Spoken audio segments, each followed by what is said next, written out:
Sabe o que impede que uma lei seja criada hoje para punir algo que foi feito ontem? Pois é, são os alicerces do direito penal.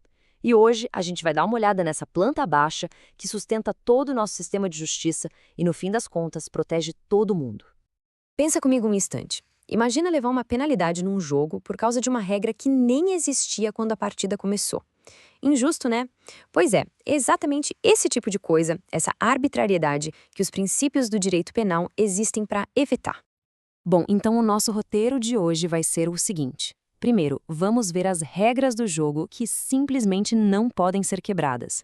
Depois, a gente entende como a lei funciona no tempo e no espaço.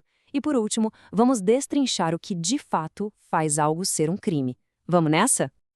Então, bora começar pelas estruturas, pelas paredes que sustentam tudo isso. E vamos começar, claro, pela mais importante de todas. A regra de ouro é bem simples, na verdade. Uma atitude só pode ser considerada crime se uma lei já dizia que era crime antes dela acontecer. Isso dá previsibilidade, dá segurança, a certeza de que as regras do jogo não vão mudar no meio da partida só para prejudicar alguém. E essa frase aí, direto da nossa Constituição, é a definição perfeita disso. É a pedra fundamental que impede o Estado de agir como bem entende, sabe? Garante que ninguém vai se pego de surpresa. E na prática, o que isso significa? Que a lei tem que ser clara, específica, ela não pode deixar margem para dúvida. Isso impede, por exemplo, que um juiz queira punir alguém por andar de patinete de um jeito esquisito usando a lei de direção perigosa de moto. Ué, não tem lei para patinete? Então não tem crime. Simples assim. É o que o pessoal do direito chama de proibir a analogia para prejudicar. E coladinho no princípio da legalidade vem o da anterioridade. A ideia é fácil. A lei penal só vale daqui para frente. Ela nunca pode voltar no tempo para prejudicar alguém. É como se a seta do tempo da justiça apontasse sempre e somente para o futuro. Mas olha só que interessante. Para essa regra de só olhar para frente, existe uma grande exceção. Se surgir uma lei nova que seja mais benéfica para o réu, ela não só pode, como deve voltar no tempo para ser aplicada. E isso vale até para quem já foi condenado, com sentença e tudo. A justiça sempre vai buscar aplicar a regra mais favorável. Esse aqui é simples e muito poderoso. A punição é da pessoa. Ela não passa para mais ninguém. Pensa assim, a culpa não é uma herança e a pena também não. É uma responsabilidade tão individual quanto uma impressão digital. E na vida real, isso é bem claro. Se a pessoa que foi condenada morre, a pena morre com ela. Fim de papo. Isso inclui multas criminais que são consideradas punição. A única coisa que pode, digamos, sobrar para os herdeiros é a obrigação de reparar o prejuízo financeiro da vítima. E mesmo assim, só até o limite do que a pessoa deixou de herança. Pensa no direito penal como a artilharia pesada. Ele só deve ser usado em último caso, quando nada mais resolveu. É a famosa ultima ratio. A ideia aqui é que nem tudo que a gente considera errado ou imoral precisa virar caso de polícia, virar crime. O direito penal é para ser a exceção, não a regra.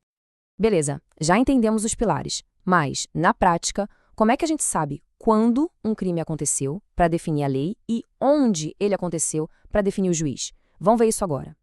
E aqui o direito brasileiro faz uma jogada bem inteligente. Para saber o tempo do crime, a gente olha o momento da ação. Isso é fundamental para saber qual lei estava valendo. Agora, para saber o lugar do crime, a lei é mais ampla. Vale tanto onde a ação começou, quanto onde o resultado aconteceu. Isso serve para garantir que um crime que cruza fronteiras, de um estado para o outro, por exemplo, possa ser julgado sem problemas. Agora, se liga nessa situação que é bem curiosa. Imagina que criaram uma lei super rígida contra cambistas só durante a Copa do Mundo. Aí a Copa acaba e a lei morre. O que acontece com um cambista que foi pego no último dia e vai ser julgado só meses depois? Para ele, a lei da Copa continua viva. É como se ela ganhasse uma sobrevida só para julgar os atos daquele período. Isso impede que alguém se safe só porque o tempo passou. Certo. Já vimos as regras do jogo e como elas se aplicam. Agora, a gente vai fazer tipo um mecânico. Vamos abrir o capô e desmontar o crime peça por peça para entender como ele funciona. Para ser crime, um ato precisa passar por um checklist de 4 itens. É tipo uma receita de bolo. Tem que ter a conduta, o resultado, a ligação entre os dois e o mais importante. Tudo isso tem que se encaixar como uma luva na descrição que está lá na lei. Se faltar um ingrediente sequer, não tem bolo, não tem fato típico e, portanto, não tem crime. Tá, mas e se a pessoa tenta cometer o crime e, por algum motivo, não consegue ir até o fim. A lei também pensa nisso? Se a execução começa, mas alguma coisa que foge do controle da pessoa impede o crime de se concretizar, sei lá, a polícia chega na hora, ela ainda responde por isso, mas com uma pena menor. E agora chegamos na parte que para mim é a mais fascinante.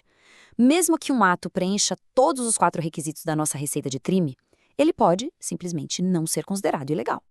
A lei prevê 4 situações especiais, que são como escudos de proteção. Elas justificam uma ação que, em qualquer outro contexto, seria criminosa. São as chamadas excludentes de ilicitude. Legítima defesa é a mais famosa de todas, né? Mas atenção, não é vale tudo. Existem regras bem claras. A defesa tem que ser para parar uma agressão que está acontecendo ou prestes a acontecer e não para se vingar depois. E o mais importante, tem que ser proporcional. Você não pode reagir a um tapa com um tiro, por exemplo. O objetivo é só parar o perigo, nada além disso. No fim das contas, o que fica de tudo isso é que essa arquitetura toda não existe por acaso. Esses princípios não são ideias abstratas. Eles são o nosso escudo, uma proteção real contra o poder arbitrário do Estado, garantindo que a lei seja previsível, justa e limitada. E para fechar, fica aqui uma provocação. Como é que ficam esses princípios pensados há séculos no mundo de hoje? Na era do cibercrime, onde o lugar do crime pode ser em 10 países ao mesmo tempo, ou quando o autor do ato pode ser uma inteligência artificial? Como esses conceitos se adaptam? Esse é um debate que está só começando e que vai definir o futuro da justiça.